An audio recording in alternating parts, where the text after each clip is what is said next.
आज फैसला लिया है सर्वसम्मति से कि हम लोग जन स्वराज में मिल रहे हैं।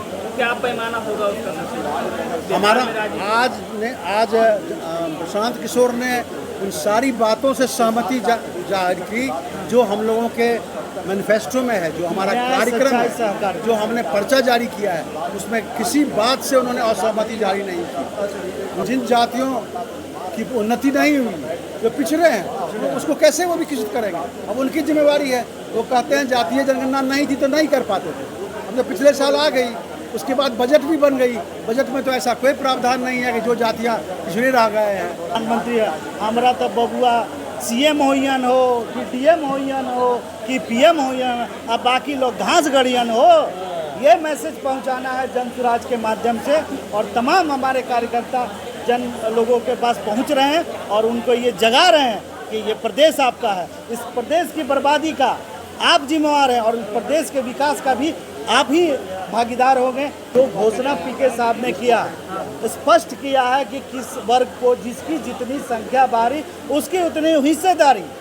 ये बात लालू प्रसाद कहते हैं, लेकिन आज तक घोषणा नहीं किया सीट पर। नहीं, सारे पार्टियों का सिर्फ बोलना और करने में। अभी क्या बोला है? क्या इस बार जो एमएलसी का चुनाव था, एमपी का चुनाव था, क्या भागीदारी दी है?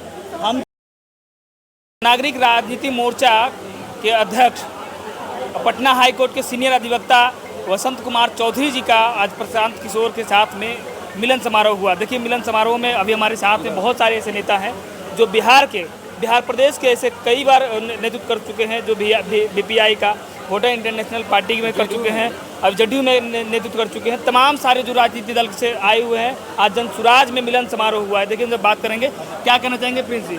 सबसे पहले तो आप सभी मीडिया कर्मी भाइयों को मैं अभिनंदन करना चाहता हूं। और आज आप लोग आए हैं, ये राजनीतिक मोर्चा जो जन स्वराज में मर्ज हुआ है, ये बिहार का एक से नींव रखा गया है परिवर्तन का। यह परिवर्तन जो है पूरे बिहार में हमारे जितने भी नौजवान साथी हैं, जितने गरीब के लोग हैं, जितने महिला हैं, उनको एक रियल में जो राजनीति के माध्यम से अधिकार देने का हम लोग लड़ाई लड़ेंगे। और मैं उनको आभार प्रकट करना चाहता हूं प्रशांत किशोर जी को, जिन्होंने अपने समय निकाल को और बिहार को नेतृत्व करने के लिए अच्छे लोगों को उसमें जोड़ने का काम कर रहे हैं, अच्छी सामूहिक प्रयास करने के काम करें, जिसमें बिहार में एक अच्छी परिवर्तन किया जा सकता है।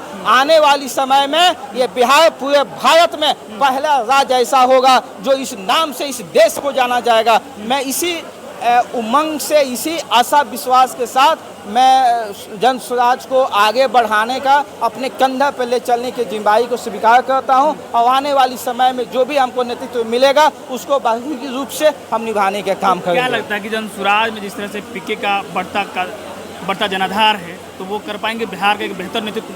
ये देखिए, प्रशांत किशोर जी का दम तूफान चल पड़ा है सर, और तूफान के सामने कोई टकराता नहीं है, और जो टकराएगा वो बच नहीं पाएगा। इतिहास गवाह है, जब आप जेपी आंदोलन चला था, अच्छी हस्ती मिट गई थी उनके सामने, उसी तरह यह प्रशांत किशोर के सामने अच्छे हस्ती विपक्षों में मिट जाएंगे और हम लोगों को गाड़ी निकल पाएगी। क्योंकि सत्य हमेशा सत्य होता है, सत्य की विजय होती है, और सत्य कितना भी बड़ा हो, सत्य के सामने टिक नहीं गई। थोड़ा अंधकार है, लेकिन एक न एक मंजिल हम लोगों को जरूर मिलेगी। चलिए, तो प्रशांत किशोर का आंधी निकल चुका है। देखिए, अभी तमाम सारे लोग हैं, उनसे बात करें। देखिए पटना हाईकोर्ट के सीनियर अधिवक्ता कि आपने विकल्प ढूंढा है पीके के साथ में, तो क्या लगता है कि जिस तरह से आपने बिहार का पहले भी नेतृत्व किया, आम आदमी पार्टी ने भी आपने नेतृत्व किया, तो आप लगता है प्रशांत किशोर के साथ, जिस तरह से प्रशांत किशोर का बढ़ता जनाधार है, आप उनके साथ में नेतृत्व करने का फैसला लिया है? क्या फैसला हुआ? हमारा फैसला हुआ है, नागरिक राजनीतिक मोर्चा का यह फैसला हुआ है, सर्वसम्मति से फैसला हुआ है। उसके सारे डेलीगेट्स ने आज फैसला लिया है सर्वसम्मति से कि हम लोग जन स्वराज में मिल रहे हैं। क्या पैमाना होगा उसका? हमारा आज प्रशांत किशोर ने उन सारी बातों से सहमति जाहिर की जो हम लोगों के मैनिफेस्टो में है, जो हमारा कार्यक्रम है, जो हमने पर्चा जारी किया है, उसमें किसी बात से उन्होंने असहमति जारी नहीं की। उन्होंने सहकारिता की बात की, उन्होंने भूमि सुधार की बात की, उन्होंने शिक्षा सुधार की बात की। ये हमारी प्राथमिकता है। शिक्षा, भूमि सुधार, प्रवासी मजदूर की समस्या, ये हमारी प्राथमिकता है। हमारी प्राथमिकता बड़े बड़े महल बनाने नहीं है, बड़े बड़े मूर्तियाँ बनाने हमारी प्राथमिकता नहीं है। हमारी प्राथमिकता ये है नागरिक राजनीति मोर्चा को आपने जनसुराज में मर्ज कर दिया? अभी मर्ज कर दिया। तो आप बेहतर मतलब जाना जाए आज से हम लोग जनसुराज के बैनर के तहत काम करेंगे, अभियान के तहत। और 2 तारीख को जब ये पार्टी बन जाएगी तो उस पार्टी के अंतर्गत हम लोग। क्या बिहार में कितने सीटों पर तैयारी होगी? जो विधानसभा चुनाव आने वाला है, क्या तैयारी हो सकता है, क्या मैनिफेस्टो हो सकता है? उसका मैनिफेस्टो यही होगा। हम सामाजिक विकास पहले करेंगे, हम शिक्षा सुधारेंगे, नशाबंदी ऐसे बेकार और व्यवहारिक कानून को समाप्त करेंगे, काला धन जो पैदा हो रहा है, आज ड्रग एडिक्शन जो समाज में बढ़ रहा है, उसको समाप्त करेंगे। हम नौकरशाही में व्यापक बदलाव लाएंगे। पूरे देश में जातीय जनगणना की मांग हो रही है क्या? बिहार में जातीय जनगणना बिहार में हो गई। देश में हाँ, हम जातीय जनगणना से असंतुष्ट नहीं है। जातीय संख्या अगर मालूम हो गई है तो अब तो शासक वर्ग के मत्थे ये बात आ गई ना कि जिन जातियों की उन्नति नहीं हुई, जो पिछड़े हैं, तो उसको कैसे वो विकसित करेंगे? अब उनकी जिम्मेवारी है। वो कहते हैं जातीय जनगणना नहीं थी तो नहीं कर पाते थे, अब तो पिछले साल आ गई। उसके बाद बजट भी बन गई। बजट में तो ऐसा कोई प्रावधान नहीं है कि जो जातियाँ पिछड़े रह गए हैं।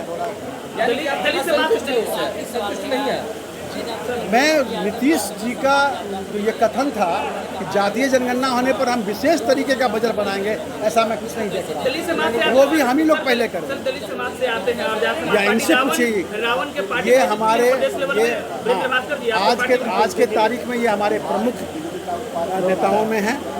ये हमारे प्रवक्ता भी हैं, आप उनसे बात कर लीजिए। क्या कहना चाहेंगे सर? आज सबसे पहले तो मैं आपको आपत्ति करता हूँ कि मैं दलित हूँ।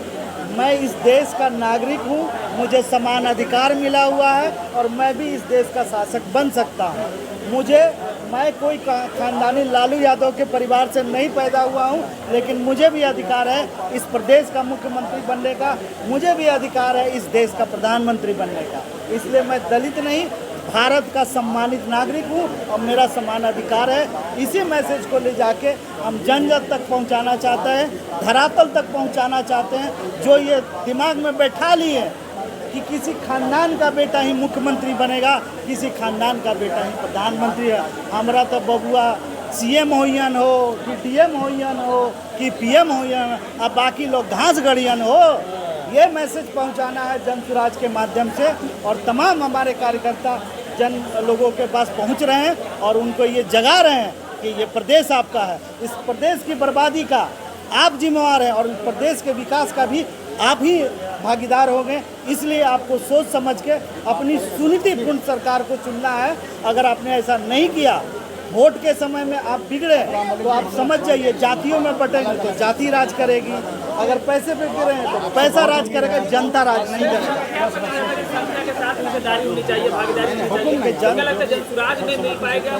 जनसुराज की जो घोषणा PK साहब ने किया, स्पष्ट किया है कि किस वर्ग को जिसकी जितनी संख्या बारी उसकी उतनी हिस्सेदारी। ये बात लालू प्रसाद कहते हैं, लेकिन आज तक घोषणा नहीं किया सीट पर। नहीं, सारे पार्टियों का सिर्फ बोलना और करने में। अभी क्या बोला है? क्या इस बार जो MLC का चुनाव था, MP का चुनाव था, क्या भागीदारी दी है? हम तो अभी सत्ता में नहीं आए हैं, ना ही हम चुनाव में आए।